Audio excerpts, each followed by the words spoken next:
আমি থামবো সেদিন, জান্নাতে যাব যেদিন। আমার টেনশন দূর হবে সেদিন, আমি জান্নাতে ঢুকবো যেদিন। কে পাঠাইলো, কেন পাঠাইলো, কে সৃষ্টি করলো, কেন সৃষ্টি করলো, কি জন্য আসলো, কিচ্ছু জানে, কিছুই জানে না। লক্ষ্য উদ্দেশ্যহীন, গন্তব্যহীন এক পাগল, মাতাল, ছাগল, যা মন চাই তাই করে, যা মন চাই। এটা জিন্দিগি আর কি। এ তো লক্ষ্য উদ্দেশ্যহীন জীবন, জন্তু জানোয়ারের জীবন। মুসলমান তো তাকে বলে যার সুনির্দিষ্ট গন্তব্য জানা আছে।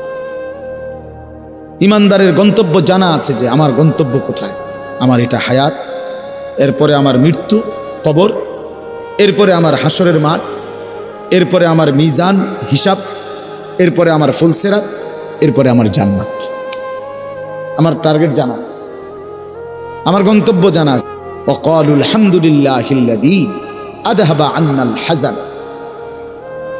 কোরআনুল কারীমের মধ্যে আছে, আল্লাহ তাআলা বলেন জান্নাতি বান্দা জান্নাতে ঢুকে বলবে, আল্লাহ আপনার প্রশংসা করছি, আজকেই আমার চিন্তা পেরেশানি জীবনের তরে শেষ হলো।